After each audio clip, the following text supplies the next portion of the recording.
the lightsaber, the knife, the data pad. Is Jod really using the Force, or is there something else going on? How's it going, everyone? Welcome to the Force Fandom. Today we're going to scour back through every scene that Jod Na Nawood is using the Force to see if he really is a Jedi with Force powers, or is he something else? Is something else going on here that could explain all of these moments? Because I'll be honest, I feel like we're being set up. I feel like we're being pointed in a direction, but that direction isn't real. That isn't true. I don't think there is any real connection to what we would call the Jedi, even though it seems like every direction is pointing that way. Let me explain. When we look back through every instance, we first saw Jod using the Force in episode 2 when he pulled the key off the key ring and it floated all kind of jerkily, if that's even a word, from the key ring holder all the way into his hand. Here, his hand is wrapped in some kind of cloth. You can see his open fingers, open palm, and it's in this scene where his hand is exposed. We can see it's partially wrapped. That maybe makes the best case for him using the Force. All the other times we're seeing him do something, it's interacting with metal, except for the one time they're in the hallway where he uses the Force to sense the oncoming guards. But then in a few seconds later, we see KB do the same thing, which I think both showed us that one, he was just listening and hearing someone moving around, and it was kind of a way to make us think that KB might be Force sensitive. And I did for a little bit think that, but I no longer think that. I also am just wondering, what could this be if not the Force? Think about all of the things that he's done. A lightsaber. We see that in the most recent episode. He snatches the lightsaber back to his hand. He also does the same thing earlier in that same episode when he grabs the knife back off the table after they've taken it away from him. And the other time we saw him use the Force is when he was seated with Wim and he pulls the data pad back up. Each of these times, listen to the audio that's used. Well, I also realized that as I was editing this clip, editor Jeremy here, by the way, that I had missed one in the episode. Right when Fern was attacking Jod, he used the Force to stop the object that she was swinging at him.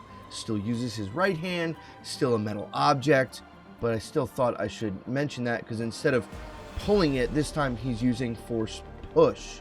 I don't think it changes any of the theory going forward, but I at least wanted to mention it because you're probably already in the comments typing away saying you forgot one. I did.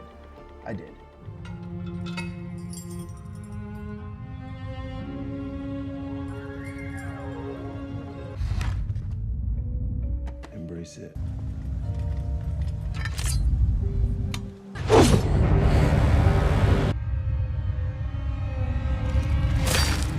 Clearly, it's meant to be a whoosh, moving of air sound to give us this feeling and this sense that something is going on. So is it just as simple that he uses the Force in these instances and the only thing he can use the Force to do is to kind of pull something closer to himself? Because we see so many other instances where use of the Force in this show would be really helpful to Jod. He could have used the Force to mind trick the attendant at the hotel front desk instead of worrying about needing the money. But he can't. He could have used the Force to cloak himself as he's sneaking back in to get SM-33 for the kids, but he doesn't.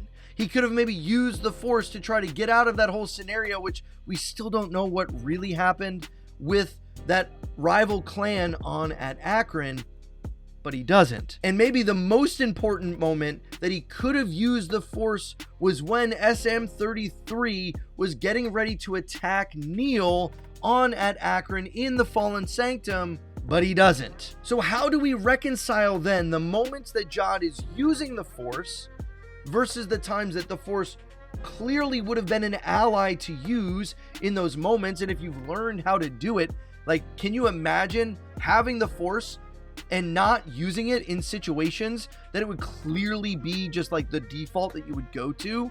It's like that moment where you don't have your phone, you left your phone at home, and you all of a sudden kind of start reaching for your pocket to check something, but you forget you don't have your phone. But it's such a natural reaction to go into your pocket, to pull out your phone, to look something up and go, oh shoot, no, but I don't have it. If it was something he was so used to, he would just default to using it.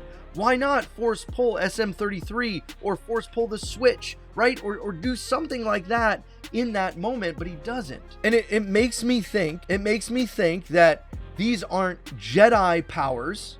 These aren't pulling and using the light side of the Force as much more as it is him using the dark side of the Force. So this whole idea of him being a Jedi or having a Jedi background, I think isn't going to be the case. I wonder if he is somehow pulled and heard teachings and stories of the Sith, that being some of what he's heard, that plays much more into his loner mentality and his desire for riches and gain for himself. And so it feels like whatever he's doing, if it isn't the Force, is kind of strange. Could it be magnets? Could it be illusions?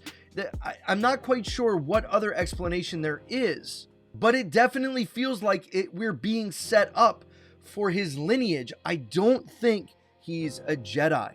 The more I look at these scenes, I think it's likely that he's using the Force in some way, particularly because I kind of went under this theory that he was maybe doing some illusion and it had something to do with his glove on. But again, you go back to that key scene after episode 2 and he doesn't have his glove on.